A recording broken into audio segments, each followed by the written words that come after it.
for the rest of this year to close it out on a good note. So that's the whole reason for this talk, is to help you build momentum and hopefully become unstoppable as you get into 2021. So speaking of success, that's pretty much my jam. As Mark said, I do work with companies to help them build their aspiring leadership team. But the other thing that I do is I also work with individuals as a success coach to kind of help them bring their business or their professional goals to the next level. So if there's something that I say in this hour and a half that we're together and you're like, you know what, I kind of want to learn a little bit more about that, whether you're virtual or you're here in person, I'm going to have all my personal information. Well, maybe not that much personal information, but I'll have a lot of my personal contact info at the end. So if you want to get a hold of me, you want to contact me about anything I talked about, you're going to have it all. And then at the other thing, especially for those who are online, you're going to want to stick around, because at the end, I'm going to offer some free gifts and some tools. So I know everybody here is going to stick around, but if you're virtual, make sure you stick around, because I'm going to offer you some free stuff. That's only for the people who are still here. So the big thing for today is we're going to be talking about leadership strategies. And at least for me, there are 4 main strategies that you can use today that will help you bring your business to a higher level. And some of them, you know what, I'll be honest, you might have already thought about, but some of them maybe you need to dive a little bit deeper into. And those 4 strategies start with purpose. Now, a lot of people say, you know, purpose, oh, what's my purpose and all that, but that's okay. We're gonna kind of kill that stigma. We're gonna go deep into that. And then the next one we're going to do is talk about self-leadership. Then the next one after that is we're gonna do some goal creation. So just a warning for everybody also online, if you haven't done it yet, you're gonna want to have, you know, either you're on your laptop, obviously, you can take notes there, or pen and paper, whatever you like. We are going to be doing a lot of writing down, some jotting down, things like that. So get ready for that. And then the last thing is something that I call the triple M cycle. And this particular method is something that I created after like about 15 years of studying and researching people. And if you use this particular cycle, this is actually how you become unstoppable. So that's kind of the exciting one at the very end. We'll get to that and all that. But today we're going to have some fun, we're going to have some energy, and you know what, if you don't have fun, well then it's your own darn fault. I'm going to have fun up here. Hopefully everybody online will have some fun and stay engaged, but stick close to your chat, because after every section, there's 4 sections, after every section I'm going to be asking for questions for people here in the room, for people online, and then you'll just unmute yourself like Mark said, and then you can just ask your questions. So we're going to keep this really interactive. All right, well, let's start with defining your purpose. So a lot of people look at defining your purpose, and it's this nebulous goal, and it's foo-foo, and what's my purpose, and all that. But honestly, this is one of your most powerful business tools that you can unleash, not only for yourself, but for your clients and for your business. So we're going to dig deep into your dream. We're going to polish it up. We're going to make it shiny and new. So if there's some things that have been going on that have just kind of been bringing it down because of 2020, we're going to bring that back up again. And for me, there are 2 parts of defining your purpose. Number 1 is obviously defining it. So today we're going to go through a couple things that you can do to define your purpose. And if you even know your purpose, that's great. Now we're just going to add a little bit more icing on the cake, so to speak. And then the second part of defining your purpose is creating your purpose guide.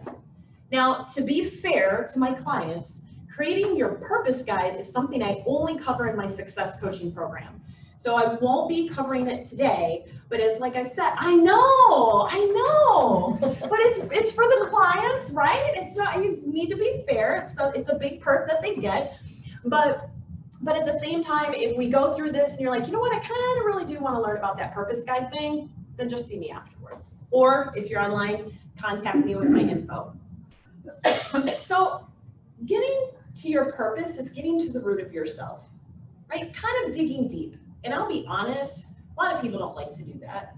You know, they don't want to sit alone with their thoughts. They don't want to look at, you know, who they really are. which is probably why when people hear defining your purpose, they're like, I'm not doing that. That means I gotta think about things, I gotta look deep inside myself. But it's really deciding how you want to live the one life that you have. You know, I mean, it's my belief you only have one life. So if you're not doing what you want to be doing in your life, well, then change it. Now, a lot of people say it's easier said than done, but maybe if you have a couple more tools, it might be a little bit easier, right? So one thing I want you to remember is that you're all business owners, right? In some way, shape, or form, you're business owners. And I want you to remember that the business serves you and not the other way around. So if you're in a capacity where your business is stressing you out or not really doing what you want it to do, well, then you absolutely have control to change it. You're in control of your business. You are the entrepreneur, or you are part of the bigger company, right, that has control of that. So I want you to know that when you align your purpose and your business, that gives you a lot of control. And then the other thing I want to remind you of is if you tolerate status quo, you'll get status quo. So if you tolerate icky clients and stressed out employees and employees that aren't doing what they should be doing, well, then you're going to get all that. But if you decide not to tolerate that, you're going to see your business keep moving up into excellence. So that's the big thing. And sometimes, you know, these seem really obvious, but when we get wrapped up in, I got to do marketing and I got to do sales and I got to call the clients and I got to do the thing, we kind of forget some of these points, right? So here's something that hit me when I was talking about purpose. Years and years ago, I was at my parents' house. It was during Christmas, and I was reading this book. And this book is called Don't Sweat the Small Stuff, and it's by Richard Carlson. It's called Don't Sweat the Small Stuff by Richard Carlson. And in this particular, he's written a lot of books, but this particular book has 100 different little sketches. They're only about a couple pages each. So I was reading this, and it hit me. You ever hear people that say, I had a revelation? It hit me. I was just sitting there, it just hit me, right? I don't know if it's happened to you. It happened to me. So I'm reading this book, and I'm like, oh my gosh, I'm going to die. And I mean, not like soon, it wasn't sick or anything like that, but it hit me like, oh my gosh, I'm not going to be here forever. My time is limited. What am I doing with my life? You know, I was literally going down this rabbit hole of, what have I been doing this whole time? That book was my revelation. So it hit me like a freight train. I mean, literally, it took my breath away. And I said, well, what am I doing? What am I doing to serve? What is my purpose? What's going on here? I had a business, I had some things going, but what was it really doing? Was it really serving? Was it really what I wanted? Well, I don't know if anybody has seen the cartoon Finding Nemo. But in this scene, there's two fish, and it's Marlin and Dory, and they're on the back of Crush, this turtle in the East Australian current, right? And they're just on the back, and they're just kind of floating around, doing their thing, and they don't have a care in the world, right? They're just floating, and they kind of forgot that they had a purpose. I mean, the whole purpose was to find Nemo, but they kind of forgot that. But once they figured out their purpose, they kind of had their revelation, they woke up and they said, oh my gosh, we gotta go find Nemo. And then they jumped off the turtle's back and they went and found Nemo, right? That's kind of how I was. I was just kind of floating around doing the things I thought I should be doing, but I really wasn't doing what I thought I should be doing, if that makes sense. Mm-hmm. So when we talk about purpose and where I was at mentally, I was unfocused. I had no focus. There was end goals, right? There's end goals to things, but it wasn't strong end goals. It wasn't really aligning with me and my personality, my behaviors, my wants. So I was tolerating and I wasn't being fulfilled. I was just, remember how I said I was tolerating status quo? That's exactly what I was doing. You can either tolerate status quo or you can get a fulfilled life. unfortunately, I was floating down the turtle's back and I was just kind of tolerating status quo. But the cool thing is that you get to choose what you want. So I had to ask questions like, what makes me feel alive? And am I actually doing these things? And when I read the book and it hit me, I'm like, wow, I kind of am not doing these things. So what am I going to do about it? So for that, I have 5 expectations when it comes to defining your purpose. And a lot of these things, if you've already answered, then great. But hopefully this will get you thinking a little bit. So the first one is your purpose isn't permanent. So a lot of people say, define your purpose, and that's what you got to do the rest of your life, and that's it.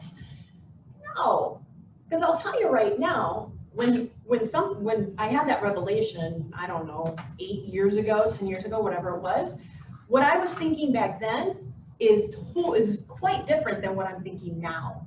So my purpose might have tweaked. It didn't change on a dime, but it tweaked. So don't be afraid to change your direction. Your purpose can change. It's not permanent.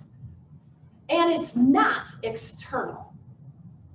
Defining your purpose is a very internal thing. It doesn't come from your coworkers. It doesn't come from your spouse. It doesn't come, they might think it does, but it doesn't come from that. It doesn't come from anything else outside of you except in here. So it's very internal. And it is important. It's very important. I know some of the people, if you're thinking about this right now, you're kind of like, glaze over, give me some marketing tips or some other things like that. And I get that. But let me tell you right now, if you don't have the focus in your purpose, then you're just going to be on the turtle, floating around in the Australian current, hoping you kind of figure things out. And that's what I don't want for you. I don't want unfocused for you. But the other thing is, it is challenging.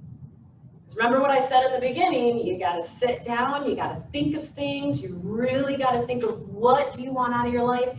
Is this the direction I want to go? What can I do to take it to the next level? It's not easy, which is probably why I believe at the last stat that I saw, only about 10% of people in the world have personal mission statements. Okay, there's probably a reason for that. But if we also look at the amount of success in millionaires and all those other things, there's not really a big percentage of those running around either. So do you think there's a correlation? Maybe. So the part 2 is explore your will. What are you willing to do and not do? So this is really important when it comes to defining your purpose. So let's say you wanted to be a talk show host. I think anybody in here could be a talk show host if they wanted to, right? Yeah, absolutely. You could. Make sure you have good teleprompter. A good teleprompter, that's right. See, anybody could be a talk show host if they wanted. But if you're not willing to do the hours of auditions, in the practice, in the sacrifice, in the time, well then obviously that's not your passion, right? Well, the same goes for being a millionaire. If you want to be a millionaire, but let's say you don't want to sacrifice certain things in your life, like a social agenda or other fun things, to sacrifice for your business and your idea, well, then maybe millionaire isn't your direction. So you really have to think of what are you willing to do, because you can really do a lot of things, but if you're not willing to do those things, well, then obviously that might not be your direction. Does that make sense? Everybody's picking up what I'm laying down? Okay, cool. All right, so part 3, this is a no judgy zone. And I usually say this whenever I do presentations. I'll always say in the very beginning, hey, this is a no judgy zone. So if anybody wants to ask questions or do feedback or whatever, this here right now is a no judgy zone. Virtual, same thing. You are now a no judgy zone.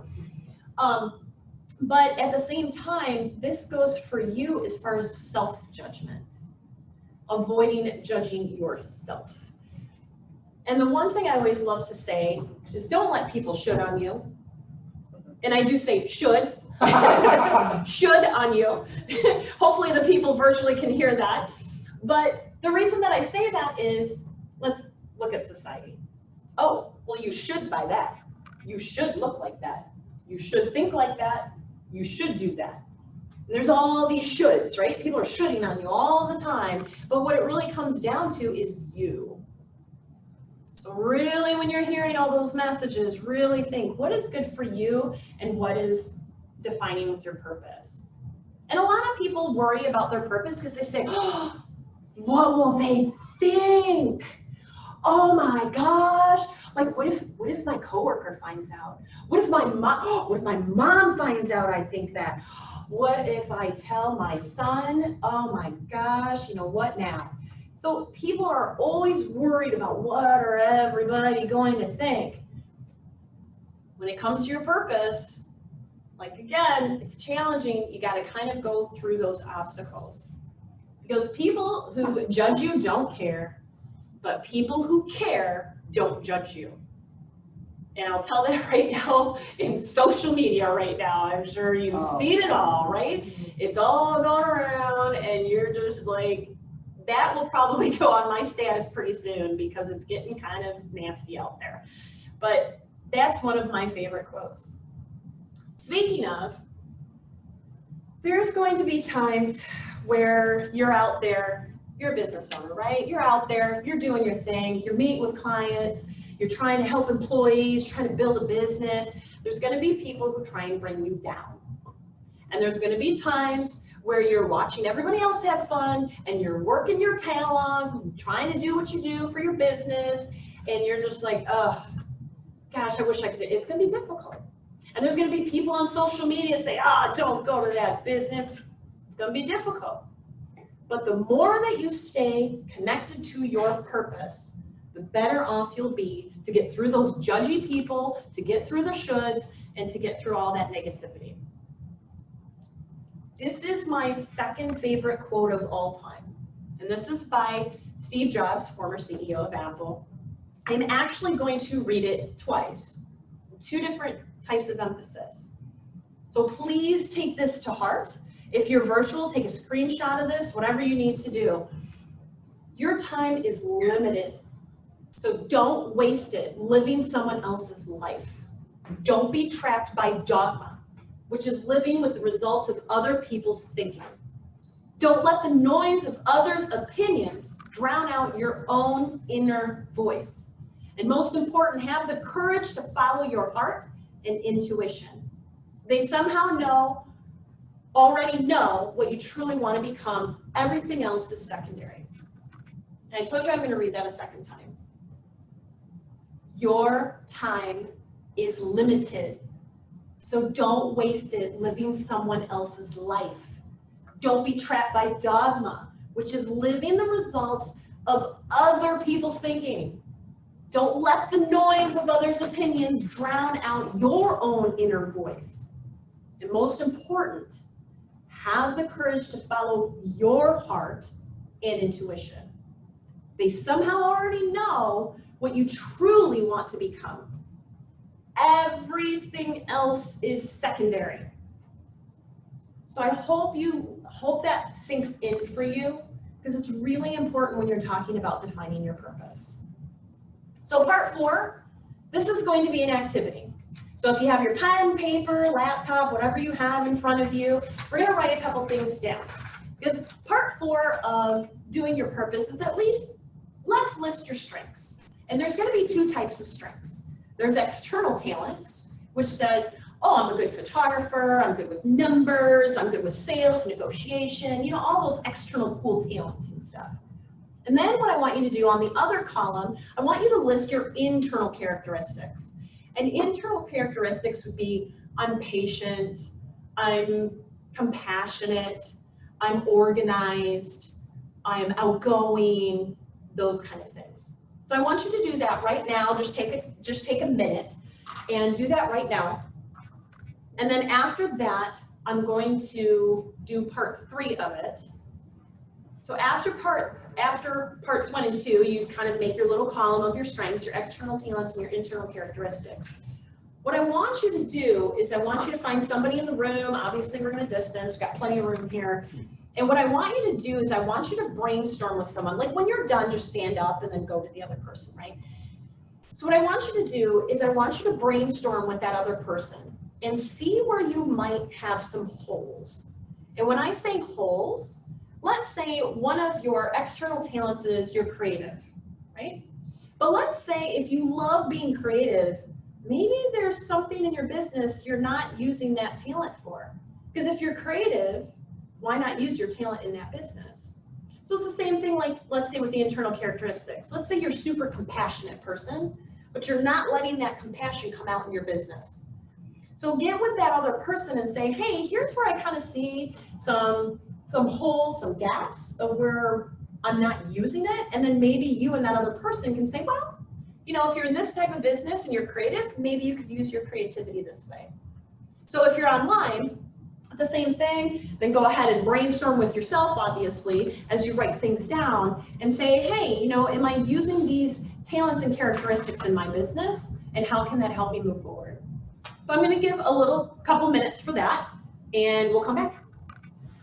They wanted you to repeat the instructions online because Yep. the video froze for a second Oh, for okay. some of the people. Okay. Yep. So the instructions are this, if you can hear me okay. You're going to make 2 columns, and on one side, you're going to list external talents. So external talents are like being good with numbers, being creative, being good with senior citizens or children, things like that. So those are your talents. On the other side, what you're going to do is list your internal characteristics. So if you're patient or compassionate or organized or quiet or outgoing, those kind of things, you're going to list that on the other side. And then after that, the third step is you're going to brainstorm and say, am I using these talents and characteristics in my business? And if you're not, brainstorm on how you can do it. So my point was, if you're creative and you're not using your creative juices in your business, then how can you do that? Or if you're compassionate, how can you use more compassion in your business to maybe attract more clients? So I'll give you just a couple minutes on that.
do I know what they're talking about? And then the alternative is, well, I do feel like my compassion is caring, and it's really been what we've been working at is, like I said,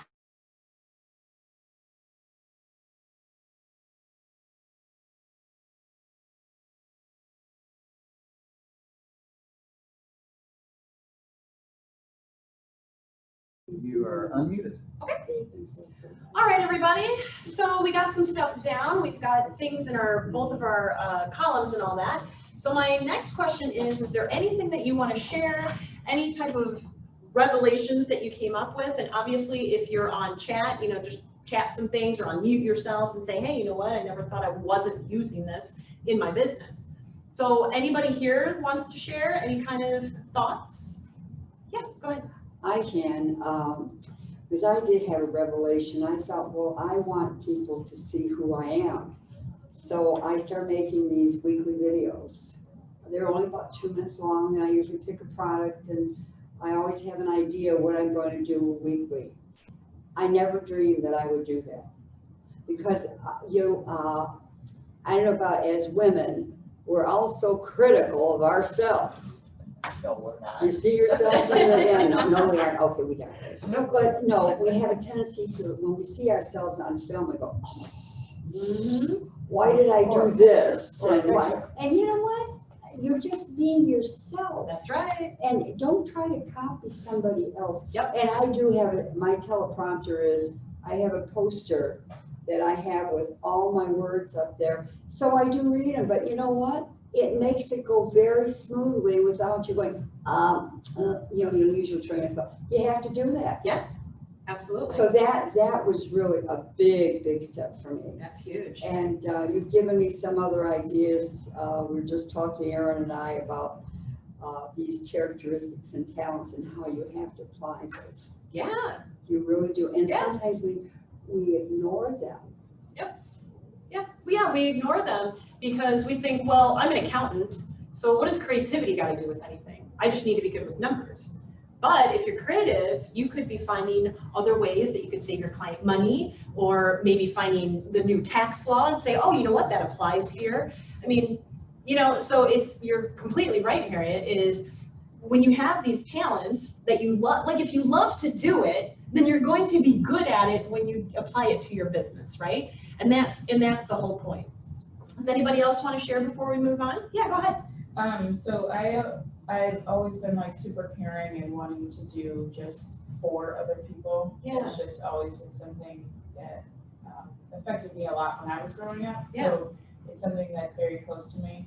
And I clean. We do, cleaning. So I never thought, why would it matter? Why would people need to know, how much I love to give back and how much I actually care about my community? And then, the pandemic happened and the networking stopped. So I did a lot of volunteering, and, I would do like little videos when I was there and stuff like that, and really just trying to get the word out. Yeah. And then it kind of turned into letting people know, as the owner of Green's Family Cleaning, I really do care about our community and how it's doing and the people in our community. And just the amount of people that have reached out and, just said that it affected them in some type of way was just great. And I never would have thought that would have anything to do with cleaning. Right. So that was a nice, it was nice to know that just being yourself and showing people who you really are could really have an effect positively on your business. Yeah, that's a huge, I'm sorry, your name again? Michaela. So Michaela had a great example as well. I mean, she's caring and compassionate, and then she allowed herself to show it. And then now people are like, hey, you know what? Next time I need services, I'm going to her because she actually cares. She doesn't care just about a paycheck or money. She cares about me. She cares about the community. With the imperfect hair and all. And the perfect hair and all. You're going live and then you look back at it later that night and you're like, It didn't matter. It didn't matter. That's great. And I'm glad that you brought that up, Michaela. That's a perfect point that I'm going to bring up just in a minute. okay. So the fifth part, this is going to be, hopefully everybody takes this the right way. You're going to ponder your legacy. This is another activity that we're going to do. This one's going to be a little bit shorter. But remember how I read that book, I had the revelation like, oh my gosh, I'm gonna die soon, right? Well, I'll tell you, that's an excellent motivator. You know, thinking that you have limited time, just like in Steve Jobs' quote. It's an excellent motivator. And most people don't want to think about, oh, I'm gonna die, but you don't know when it's gonna happen. You have no control over it, right? You only have control of what you have here. So what I want you to do is I want you to write your obituary.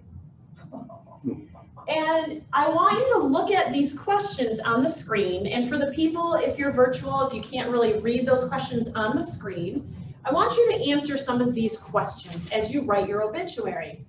How do you want to be remembered? What effect did you have on your family, your community, or the world? What problem did you help solve? And then what kind of life did you lead? So you don't have to answer every single 4 of the questions right here. You can do this on your own time as well. I'm just gonna give you like a minute to think about this and write your own obituary. And when I did this in an event that I hosted, man, I got some really cool stuff. And so after this, I will ask for at least 1 share. I want to kind of hear it. But think about it, just write it down, answer those 4 questions. Because the reason, I'll go into the reason why legacy is important like right after this. So let me give you a minute. Go ahead and write some of those things down.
We're going to wrap it up in about 30 seconds here.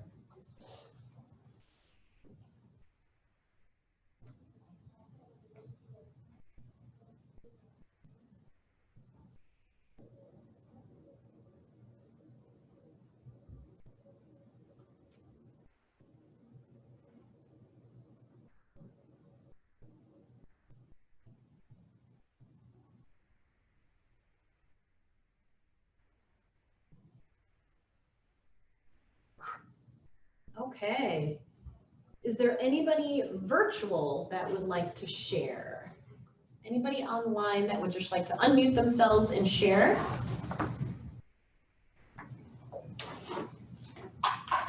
Maybe everybody's still writing. Hi, Everyone's good. can you hear me? Yep. Yeah, who is this? This is Linda. Hi, Linda.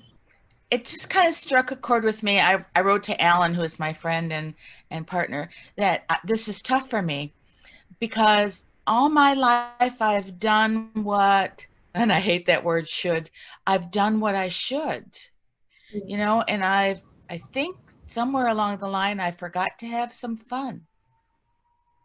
So thank you.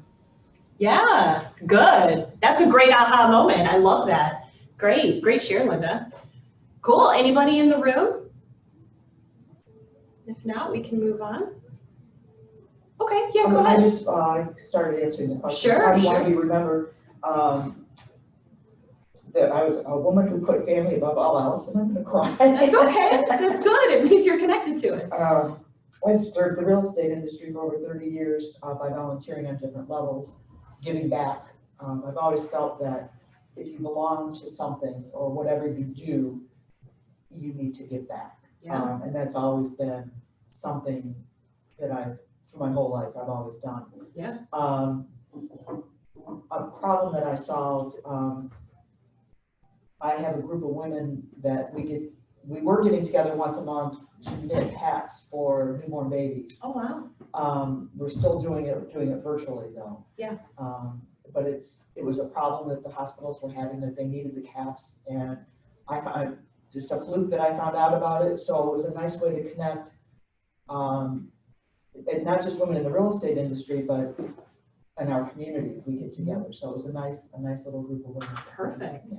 That's great. Awesome share. Well, and that's okay getting emotional, right? Because that means that it's connecting with you. Like that is the way it should be. So great. Okay. Well, then let's move on. We shared some things. Now, I'm going to be completely honest with everybody here. When somebody brought up legacy to me, it was back in 2008. I was in this massive conference of thousands of people. I will never forget the speaker. And the guy came up there and he goes, I'm worried about my legacy. And I was like, legacy? Who cares about that? Isn't that something older people care about? I don't care about legacy. And that's what I thought. I'm dead. I'm being totally honest. Just think you're gonna live forever. What's that? Because you think you're gonna live forever. when Think you're I was young. gonna, that's And exactly then one right. day you wake up and you say, you know what, you're not. And then you're not. And that's where my revelation came shortly after that That's legacy when talk. legacy becomes very important. That's right. And that was the reason, is because I sat in that audience. I was like, who cares about legacy? I got plenty of time to think about that. I got to do these other things. But honestly, when I read that book at Christmas time at my parents', that's when I had the revelation. And legacy has been my compass for everything that I do.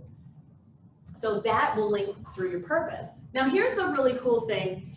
So we're done with part one of defining your purpose. Hopefully it went well for you. It sounds like we got some good perspectives, some aha moments, some thoughts, some emotion, which is great. It's what it's supposed to do. But here's a super cool fact about purpose when it comes to your business. Was it Michaela? Yeah. Michaela. So Michaela was talking about how she went out there and she helped the community and she did just what she wanted to. People love people who ooze passion. Because now when people see Michaela out there serving the community, they're like, hey, she's more than just a business. She actually cares. People are it's magnetic. It brings, so let's say you watch someone on TV and they're passionate about something and they're speaking and they're energetic and they're like, wow, that person's all right. Good for you. You know, you're kind of drawn to that. They want to be part of that purpose. They want to be part of that something, just like you were part of the newborns with the hats and things like that. So to do 2 illustrations on this, let's say, well, it just happens to be a cleaning business. So let's say you have a cleaning business, and a lot of people are like, well, how can you be passionate or purposeful about a cleaning business? It's a cleaning business. God, you would have to be. But you'd have to be. But you'd have to be, right? Yeah, Because right, you would. you'd have to be. So you can have purpose in a cleaning business saying, look, I want people to feel they have a healthy environment. I want to feel like I've done a great job. I want people to feel safe in their own environment. I want to be able to do a meticulous job and say, I did that. I mean, and the more passionate you are about that, the more people are going to be like, she loves what she does. I want to hire her. And that's the type of people I want to do business with, right? And I bet Michaela, when she looks at something that she's done, she says, I'm really proud of the way I cleaned that house. It was Exactly. really a pit beforehand. Exactly. Yeah, I mean, you know. But it's true, because she's passionate about it. So you can be passionate about anything you want. So here's another illustration. Let's say, God forbid, you're going in for surgery, right? It's major surgery, you're a little nervous. And then you talk to one surgeon, and those surgeons like, Mary, we're going to cut into this, we're going to drain this, we're going to move this thing around. I've done it like 400 times, it'll be fine. All right. But then, what if you go to a different surgeon and like, okay, Mary, here's the thing. We're going to take care of you. You're going to be okay. We're going to do this thing. We're going to do this thing. But you know what? I am there for you every step of the way. Don't you worry about it. Hey, do you have any questions? Is there anything I can answer for you? Okay, now, which surgeon would you want to go to? Never We change. know. The one that's kind of like meh about their job, or the one that's passionate and interested? So think about that when you're looking at your own purpose and your passion for your own business. Okay, so we touched the tip of the iceberg. Again, if you want that purpose guide, which is that entire roadmap that puts it all together for you to help your business, let me know at the end. We can get you hooked up. All right, so we already had some questions. Are there any questions before we move on, virtually or in person? We've got time for about one. This is not a question, but you Yes. know, when you talked about the surgeon, Yes. we go to a ear, nose, and throat doctor, and unfortunately, I really like this doctor. My husband and I both did, and nice personality. He always, you know, we always get a nice conversation. Then he sold his practice to another doctor. I'm not going back to this doctor. I've gone to him once. It's like, you know, you want to interact with somebody, and you know they don't want to talk to you. No, no. And who wants to That's be right. connected with that? Who wants to be connected? So let that purpose out, let that passion out, be bold, go do your community, whatever it is. People want to be connected to that. So we're going to go on to part 2, strategy 2, which is self-leadership. This one's a little bit lighter, a little bit shorter, not as deep. People probably won't get as emotional about this one. But the reason that is so important is there's lots of books on leading others, how to lead teams and this and that about others. But there's really not a lot of books or resources about how to lead yourself. And this is broken up into 2 parts, step out and step up. So the first thing I say is step out of your comfort zone. All right, this isn't brand new. Everybody has heard this before. You know, your parents probably said it to you. I'm sure your teachers said it to you. It's not really anything big, but I'll tell you, the people who step outside their comfort zone the most are the ones who grow their business the fastest. And they also grow their personal self the fastest. So let me give you this scenario. Have you ever walked up to someone and said, "Hey, Anna, you know what? You are just on fire. You know what? You are organized, you have a great attitude, and I really think you should consider this role, whatever it is. You know, this promotion or this volunteer opportunity or project coordinator or event lead, whatever it is. See, oh, I just think you would be awesome at it. There's just nobody else I'm thinking of that could do this role." And so you talk to Anna, you're all excited, like, "Anna, you should do this, you should do this." And she's like, no. I can't do that. I'm not good enough. What are you talking about? "Oh no, I think Jim needs to do it. Jim's way better at it than I am." Nope. And you just sit there and you look at Anna like, "Are you kidding me? You are the best employee here. You are awesome. You did this. Your sales are up. Blah blah blah. How could you not see it?" So you're just like, you know, if Anna would have just gotten out of her comfort zone, she could soar. Does that sound familiar? Is there ever a time where you don't want to get outside your comfort zone? Because that could have been you reversed. Your clients might be waiting for you to get out of your comfort zone. Your clients might be waiting for you to offer that new service that you want to offer, that new product you've been wanting to launch, but you're not sure.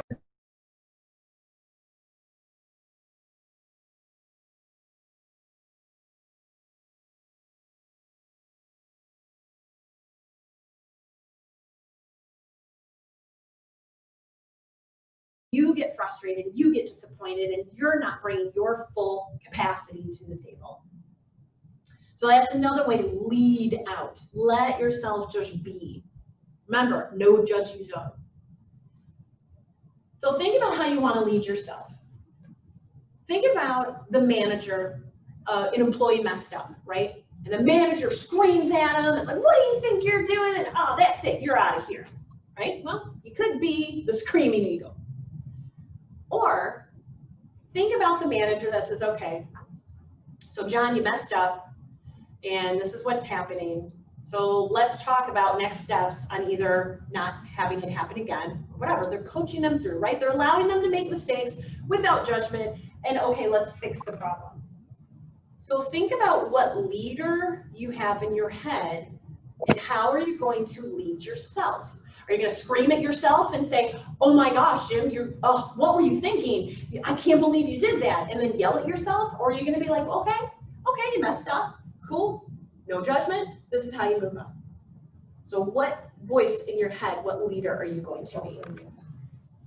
So step out and grow. That's the key here. Now, stepping up is how you step up despite adversity. So obviously, lots of things are going on that we never probably thought would ever happen in our lifetime, but how you step up can make or break your leadership journey right now. So if you decide to rise above all the noise and rise above all the adversity, and how you do that is really what's going to make or break you. And you're going to get different signs, right? Like, oh, you got to go do this, you got to go do that. When you sit there and stay the course, and you know this is the direction that I need to go, then you'll be good. Just stay the course. Forget the shoulds. So here's another action item. Think about a challenge that's going on inside your business right now. And I'm sure you might have many, but just think of one. And how are you going to act to go over that adversity? What are you going to do? So if you have less clients, what are you going to do? How are you going to, word of the year, pivot? How are you going to pivot and change? I mean, it's funny, but it's true. How are you going to change? How are you going to innovate? How are you going to get around it? How are you going to rise above it? One challenge are you going to have, and then just take that over by stepping up. So just think about that. You can write it down if you'd like. Does anybody have any that come to mind, whether online or here, of either something you're going to do outside your comfort zone or a challenge that you're going to kind of take head on and rise above? Anything you can think of? Yeah. I've been, with my company that I have, I want to retain my customers. And I got some really good ideas. My husband is a CPA and he took this class. He has to take these CPA classes for his license and that. And this lady shared about customer retention and said that it takes 5 times to get a new customer, where with an old customer, you just need to, be very helpful in that. So I was thinking what I'm going to do, and I'm going to do this for 30 days because I've been meaning to call my customers. I contacted all of them by email with, send them out the information. But when you do contact the customers by phone, it's very hard to get by phone. Sure. And, but call them, even if you have to leave a message, because they will remember you. So that's my goal, is 5 customers a day I'm going to call, because then I need to do that. I don't know why I don't do it. It always seems like I'm distracted or I'm overwhelmed or I always have an excuse. That's true. That's true. Well, now you got the challenge, right? Now Yes, you got the 30-day challenge. Now you've got it, and you've set it online in front of all these people. Now everybody can hold Mary accountable. 30 days from now, so how do you do on that? And I hope you all do. I'm serious about that. Okay, Yeah, yes, right. I am trying to, and this is something I'm working on every day, to be proactive versus reactive. My day happens to me more often than I'm able to stick to the course of what I'm planning for the day. Because problems from, and I shared with some people, I started this job at the beginning of March, so I inherited a lot of, it happens, right? So then those things happen. So I have to stay proactive and continue. So that's the big battle, and I don't know if anyone else is having that, but that's what I'm having. I bet. Yeah. Stepping up, stepping out, being ahead of that adversity. Right. That's exactly it. Very good. So yeah, that's the point here. Oh yeah, go ahead. No, I just wanted to share with Harriet. Yeah. At our job, at my company, we had a challenge last month. It's 555. Okay. 5 emails, 5 texts, and 5 phone calls. And my job is very interactive. I take people to lunch, dinner, those kinds of things, and one-on-one. So when we couldn't be together, it made it very difficult. Yeah. But people enjoy the phone calls more than they do the texts or the emails. And it's like, hey, this is Mary, just checking in to see how you're doing. There's a couple that are a little bit older than me, so I kiddingly say, hey, I'm checking in on the elderly. Yeah. And if you make it light and bright, they appreciate it. Yeah. And most of my conversations with my clients are not anything about the COVID crap. Yeah. None of it. Yeah, nobody wants to hear it. They don't want to hear it. Don't They're wanna hear tired of it. Yeah. And it's just, hey, just checking in, making sure everyone, you're doing good. How's your family, kids, whatever. Yeah. And it makes a big difference. That's true. But, Yeah. but it made, I've had people call me and say, I haven't had a title person call me in years. You know, I appreciate that you're calling me and checking up on me. Yeah. Well, it's a really good example, like Mary just said, is she obviously cares about her customers, right? And she's willing to be outgoing and friendly and all that. So those are her internal characteristics that she's using in her job, and people are reacting to it. And like I said, people haven't called them in decades, basically. And she's not talking business. She's not talking business. straight. No, it's not. It's Just connecting. just connecting. That's it. And people appreciate that. And I've got one client who has not been out of the house Oh, at all. yeah. Wow. And until about a week, it was about a week or so ago, and he came to my office, and it was very, very emotional. Yeah. And he's like, how do you do it? And I said, hey, I have the same anxiety that you do. Yeah. I just can put it down. That's right. And, you know, and I got a call from him like 20 minutes later on his way home, and he was in tears. Wow. So I felt good that I could make, but it was, I hate to say it was my job, but yeah, we were connecting and I was taking care of business. That's too. It's true. I mean, you can do both. Yeah, right. I mean, you can, yeah, right. I mean, you can do both for sure. So But that's I a think great the big example. thing too is being understanding and realizing that people have different levels of anxiety. It's true. And we're in a no judge zone. We're in the no judgy zone here, right? No judgy zone. Okay, so I'm gonna stop. This is the end of this part. Anybody, I don't wanna miss anybody on virtual. Are there any questions? Just unpop yourself off of mute and ask your questions.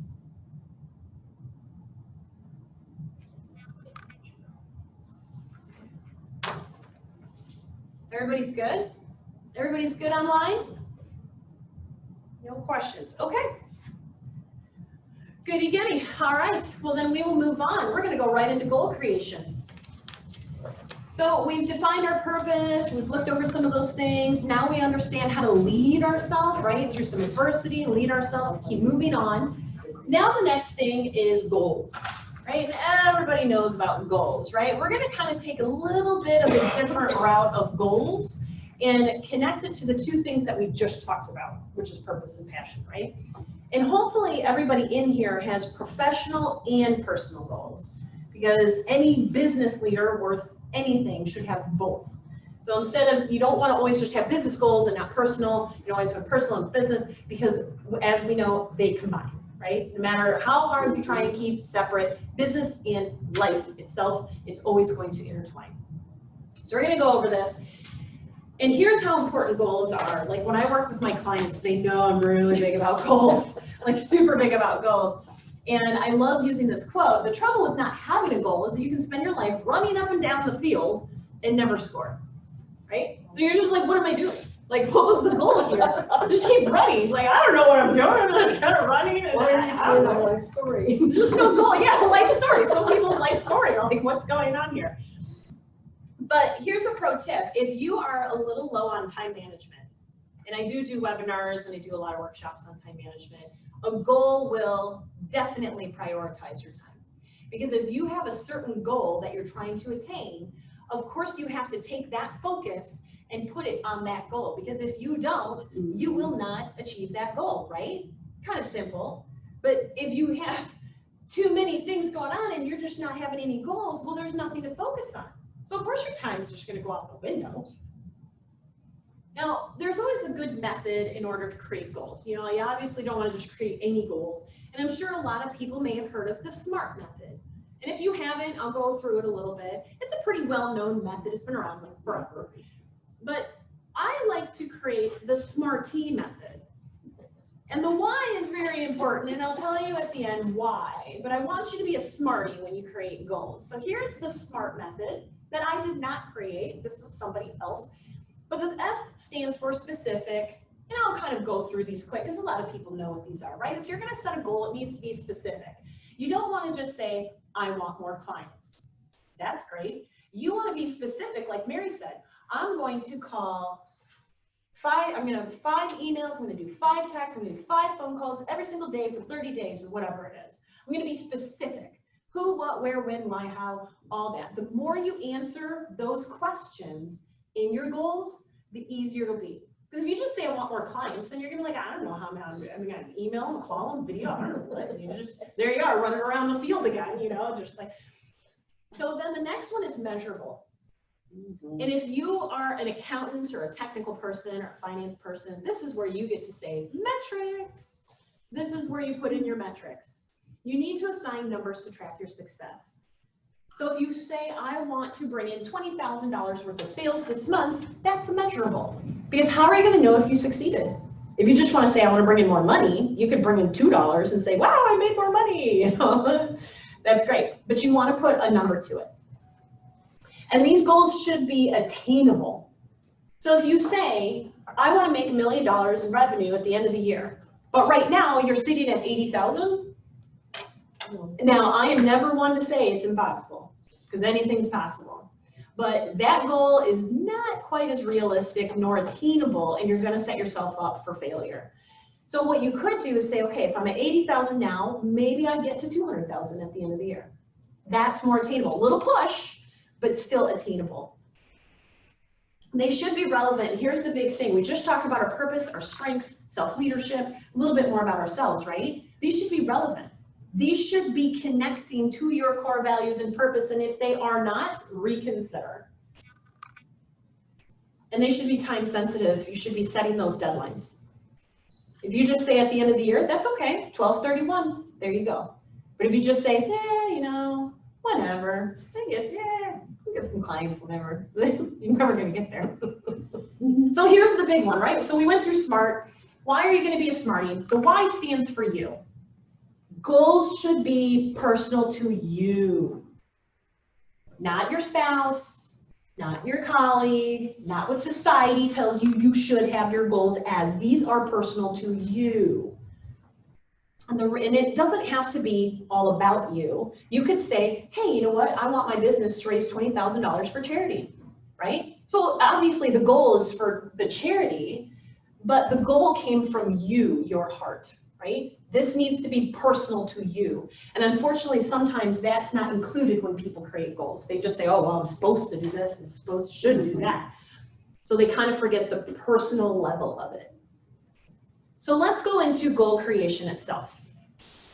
This is where we're going to get a little more interactive. Pull out your pen and paper, your laptop notes, whatever you have. And we'll spend a little bit of time on this because I do want you to kind of go through this. And usually when my clients are in my coaching program, we go out 5 years, even beyond, at least 5 years, then we bring it back to 1. This, I just want you to think 6 months out, okay? That'll get you to 2021. That's 6 months, oh my Jesus. Right, oh, see, we were, oh my God, 6 months, 2021. Oh my God. Yeah, 6 months is I'm like, January. I don't even know how to do math. Kristie is really hot here. No, hold on, check my math. If there's any accountants in here, check my math, make sure I'm right. I should be right. But that's okay, but that's good, right? You kind of, whew.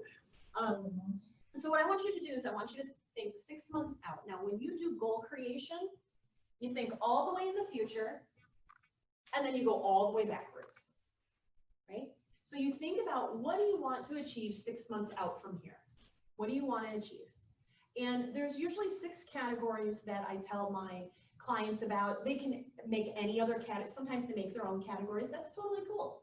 But I give them 6 categories to start with. And these pertain to personal and professional. Because you got to take care of yourself if you're going to be able to take care of your business, especially if you are your business.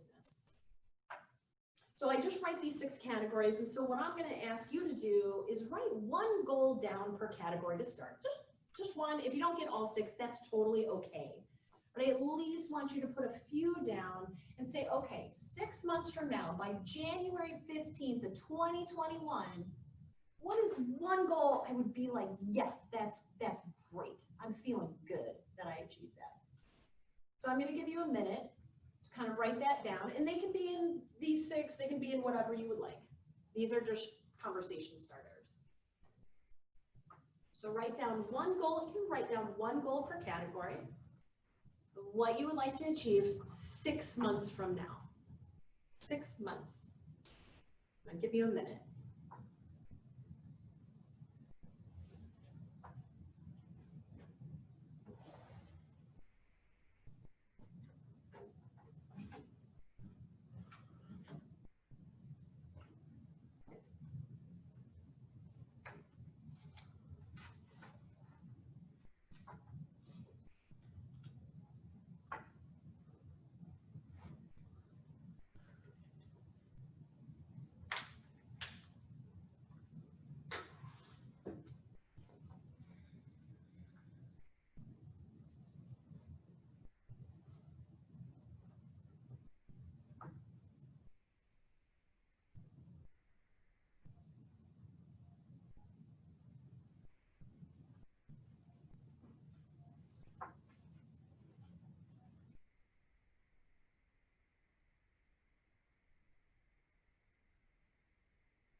Okay, and don't worry if you don't have all of them down in all the categories or anything like that.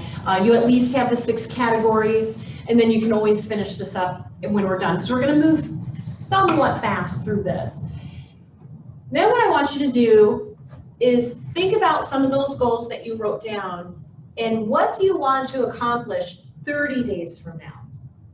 So remember how I said you're going to think forward, now we're going back. So we thought all the way out 6 months to January.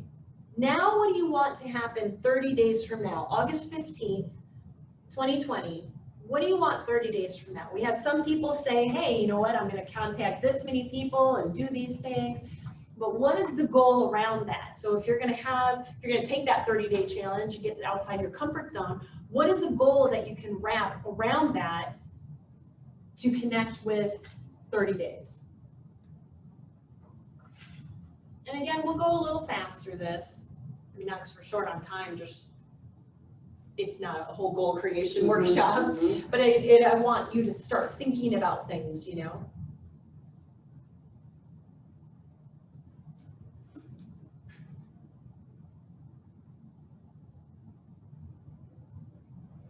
So look at those categories and what do you want to accomplish 30 days from today? What would be awesome to accomplish 30 days from today?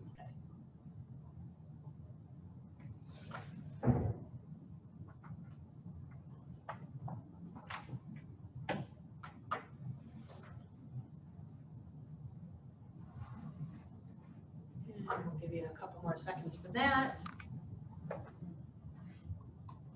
Now, if you can guess, if we're starting 6 months out, we're coming back in, can anybody guess what the next increment's going to be? 60. A week. So we did 30 days. Yeah, okay. So we did 6 months, and then we did, what do you want to accomplish in 30 days, which was August 15th. Now what do you want to accomplish in a week? You only got a week. Next Wednesday. I would encourage you to at least write one thing down pertaining to one of those goals. What do you really want to accomplish in a week? Now here's the thing with this. When you did your 6-month goal, it was probably a bigger goal, right? Like a certain dollar amount or sales or clients or whatever it was.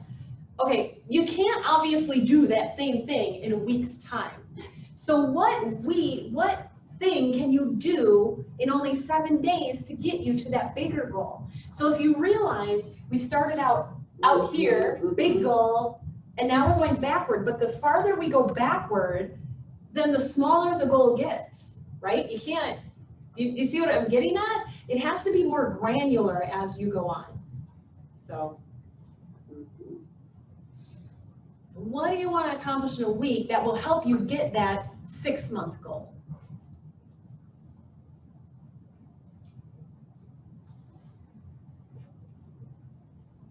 And as you can see, these are compounding on each other, right? They're on top of each other.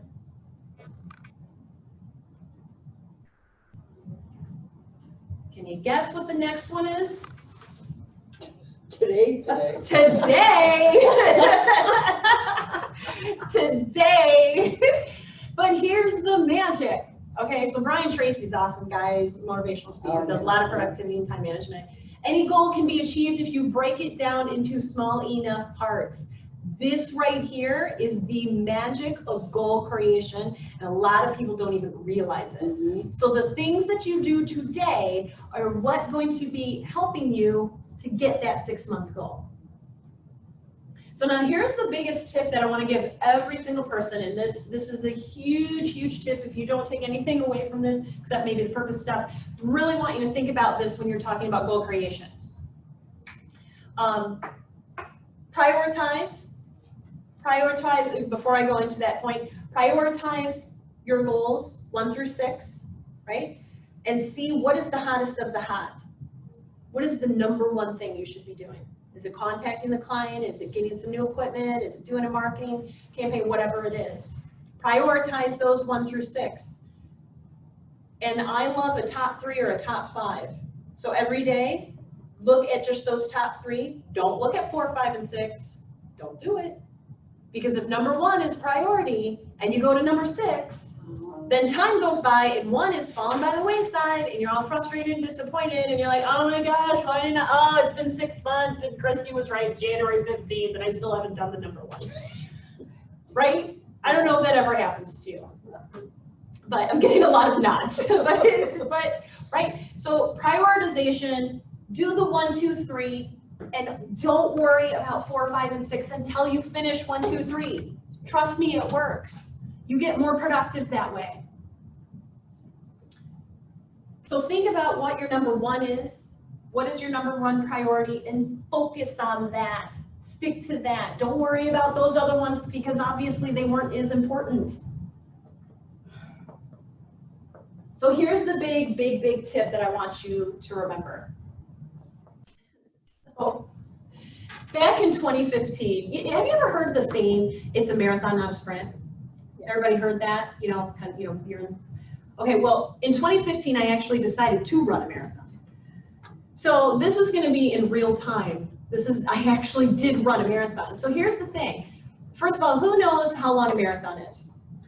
26.2 miles. Yep. Yep. Pretty close. A long ways. It is a long ways.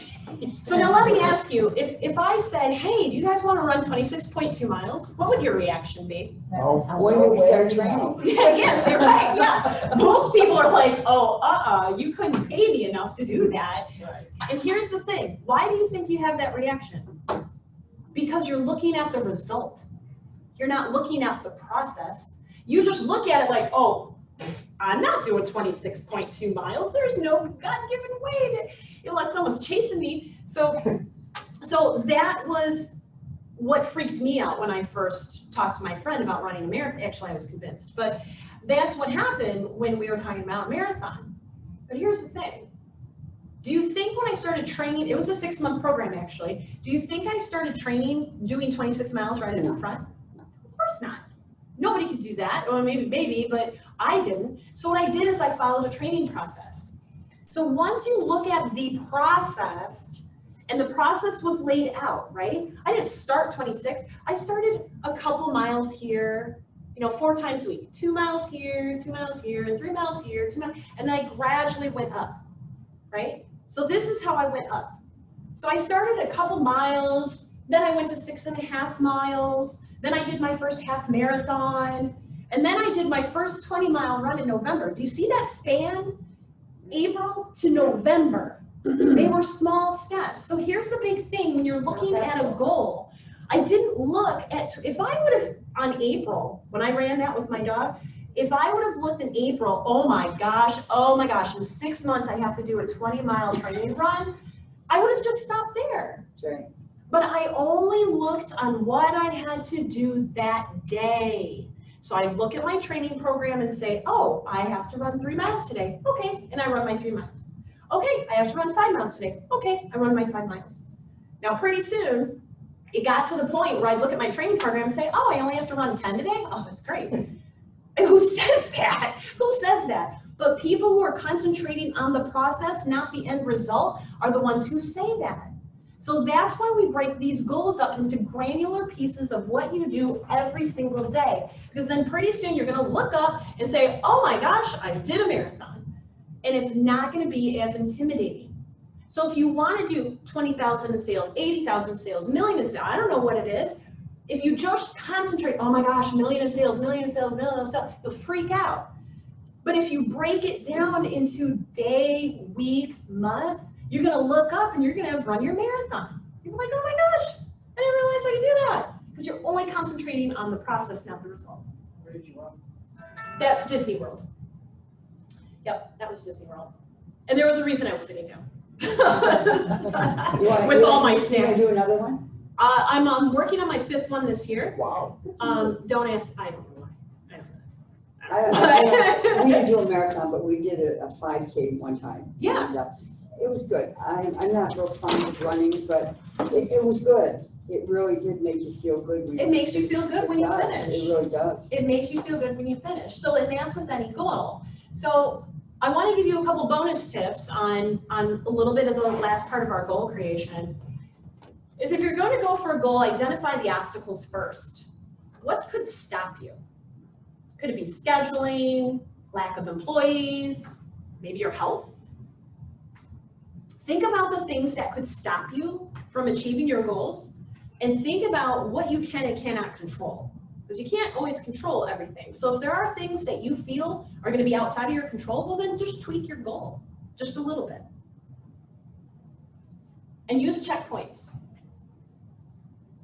I would schedule these in your calendar, maybe once a month, once a week, whatever you want, maybe with your team, maybe with yourself, and say, hey, how am I doing? Am I on track? Are we doing it right? Schedule those checkpoints. And here's something that my clients know very well on our coaching calls is wins and celebrations. And this is a really easy thing to throw by the wayside.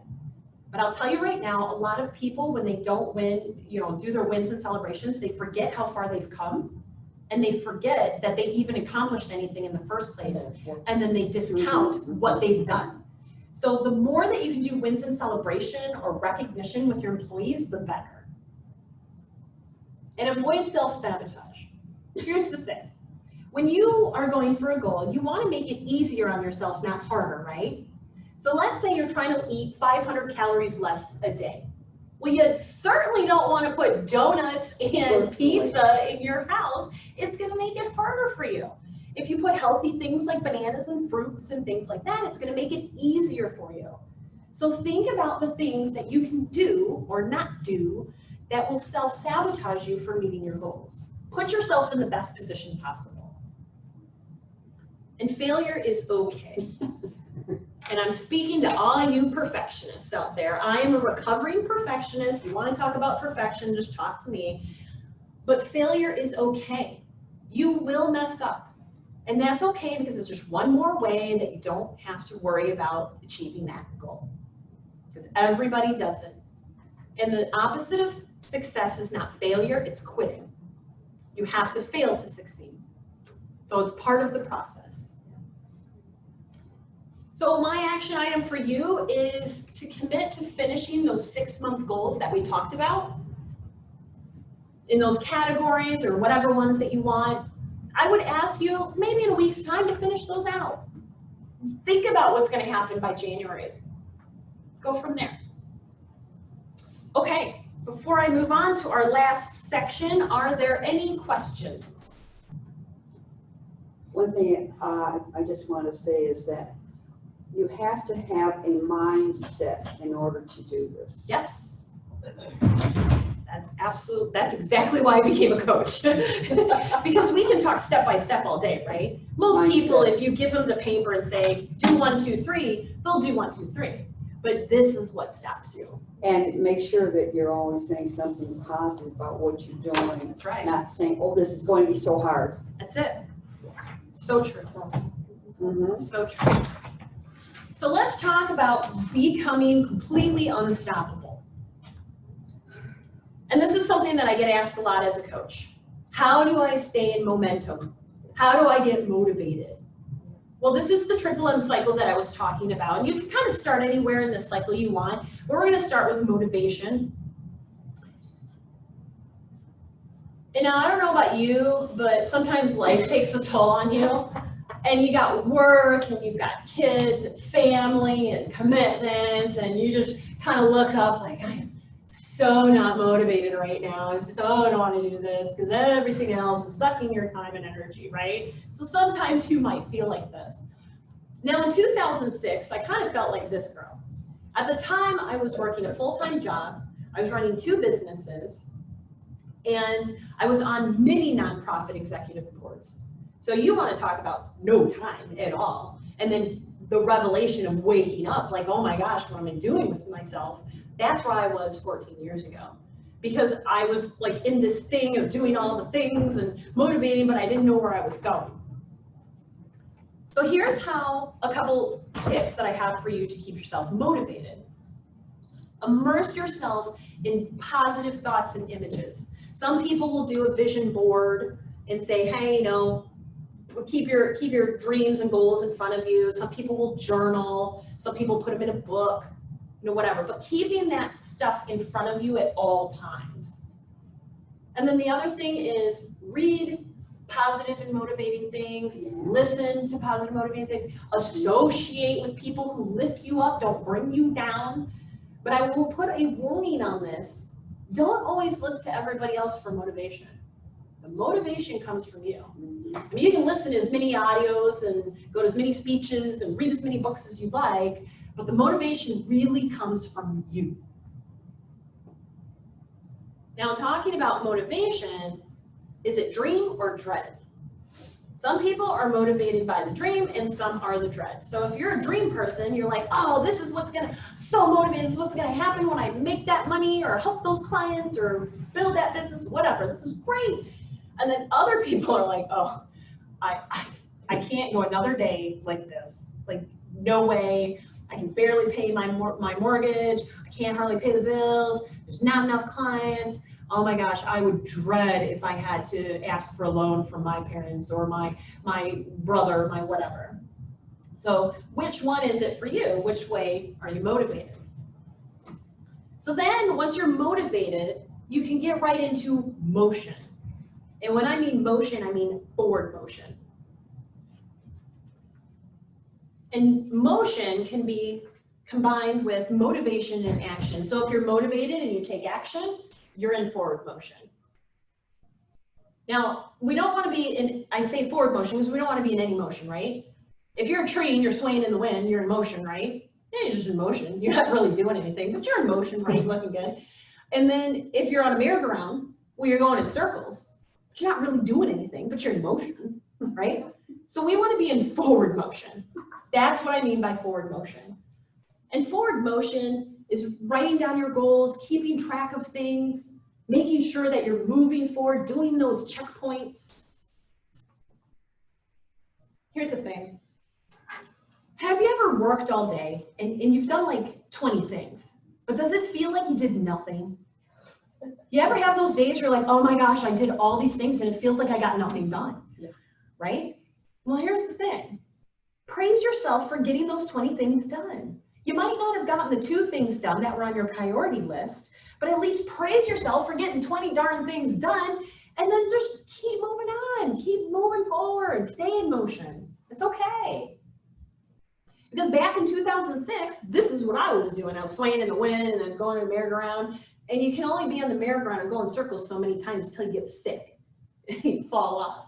And that's what I did. So when I did that, I decided to say, look, I need to prioritize what's going on in my life. I need to prioritize and take out some things that are not moving me forward, that are not keeping me motivated. So I did some cuts, right? Cut out some stuff. So the third thing is momentum. Now, a lot of people might ask, isn't motion and momentum the same thing? Not at all. And I'll go into the reason why. Have you ever been working on a project and you're really focused and you're like, oh, I just don't want to lose what? Momentum. So the reason that some people will lose momentum is because they've become too comfortable. You're like, I'm doing pretty good. I got those sales, I got the clients, I'm making money, took my vacation, I'm good. But here's what happens when you get too comfortable. Anybody a sports fan in here? Sports? Good, okay. So at least you've seen, has anybody seen sports? Mm-hmm. Okay. Oh, yeah. So you've seen sports, you've done some sports, right? So have you ever watched this? You got 2 teams, right? And the one team's just crushing the other team. Just bam, they're just being smashed. And they're just crushing them and stuff. And then they get to maybe toward the end of the game, like, And they start, we're just gonna take it easy. We're just gonna relax. Mhm. They're never gonna catch us. But the other team has been staying in forward motion the entire time. Because if you stay in motion consistently, that's momentum. That's the big difference between motion and momentum. Momentum is forward motion consistently. So if the other team is staying in forward motion consistently, what happens? They railroad the other team. They don't even have time to make new strategy, and the other team wins. Now, I would equate this to your competitors, because your competitors are waiting for you to take your foot off the gas, to stop contacting those clients, to stop putting yourself out there, to say, oh, sit back, it's 2020, everything's gone to pot. Just sit back there. I'll take your clients. I'll take that market share. I'll do that. So your competitors are waiting for you to stop your momentum. And I'll tell you right now, being a runner, it's way easier to stay in momentum than to get out. Because once you get out, it's harder to get back in it. But that's okay. If you need to slow down, it's okay. You just keep moving, baby steps if you have to. Just baby steps. It's okay. Just keep moving forward. And as you move forward, remember what you can and cannot control. If it's out of your control, just keep going. Go somewhere else. That's okay. Let it go. So if you stay in momentum, that's what's really going to help your business.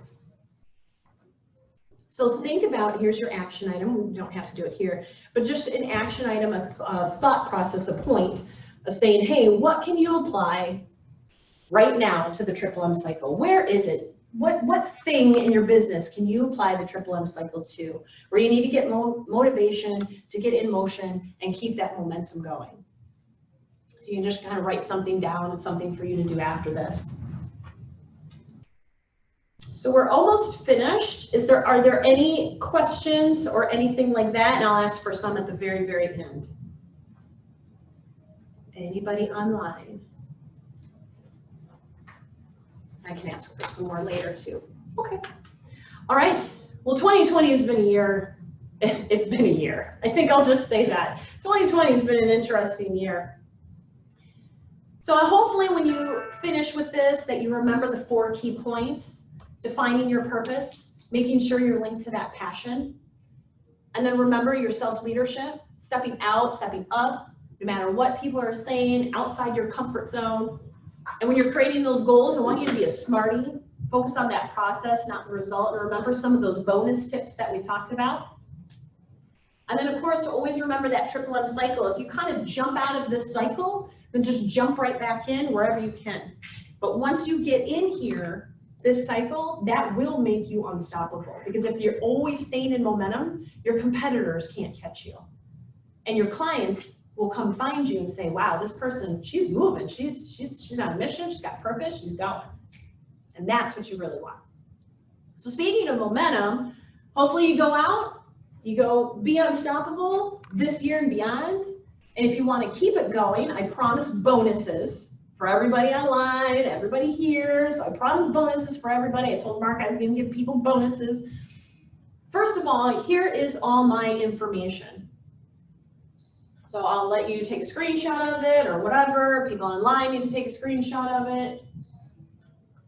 But I'm on Instagram, I'm on LinkedIn, there's my email, my phone number. So if you say, Kristie, I had no clue how to get a hold of you, well, I would call shenanigans, because that is everything that you need to get a hold of me. If you have any questions on what I talked about today, if you need me to talk in your company about leadership, if you want to get into my success coaching program, take your business to a higher level, I'd be happy to talk with you afterward.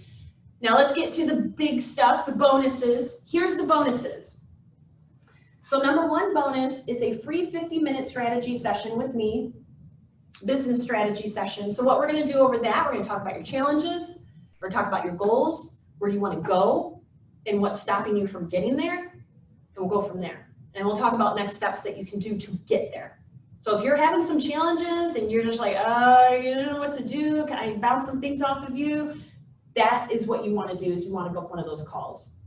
The second one is you'll get that, we talk about goal creation, you'll get an action tracker tool. So you'll get one of those where you can write down actually all the things that you just wrote down today. You have a nice spreadsheet where you can kind of put it all together, keep it all organized, you'll get that. And then of course you'll get specials, exclusives, you'll kind of be part of the leadership community at that point. So I'll give you some extra exclusives and bonuses and things like that as we go on. So you have access to that. So the way that you get all that, and you'll definitely want to take a screenshot of this, or you can just do it right now. A lot of people, it's usually just easier for them to do, pull out your phone. And what you want to do, and I will say this online, to get all those bonuses, pull out your phone, and then you want to text this number, 586-800-1050. And here's the important thing. So you text that number, but I need 3 things so I can make sure that I get you what you need. I need you to put your first and last name. So this is all in one text, right? First and last name, just like you see in the example. It'll say Kristie Stalker, and then your email, because I need to know where to send you your cool stuff. So it'll be Kristie@KristieStalker.com. And then I really need you to put in the code BIZ20, so biz20. So put all 3 of those pieces of information in your text, and I will get you your stuff right away. So put in your text, your name, your first name and last name, your email, and then the code biz20. So you can do that right now. You should get an email or a text from me, and we'll get you your stuff. And the last little thing is, remember how I talked about positive motivation and inspiration, everything? I literally just launched my new leadership show. It's called Adventures in Leadership. It's on YouTube, and you can find it at KristieTV.com, so KRISTIE TV.com.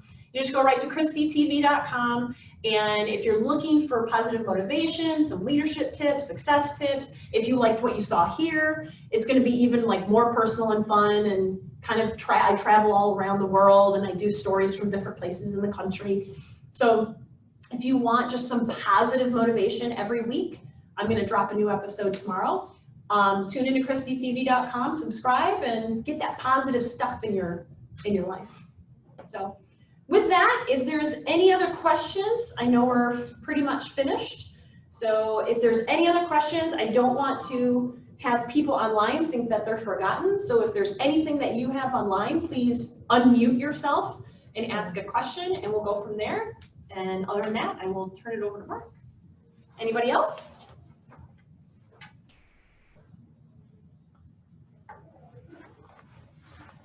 Don't be shy. Don't be shy. Get outside your comfort zone. It's now or never. Ask your question. Can you repeat the, you said Kristie, K-R? Yep, KRISTIE TV.com. So KristieTV.com. I think Mark's going to put it in the chat right now. It's KRISTIE TV.com.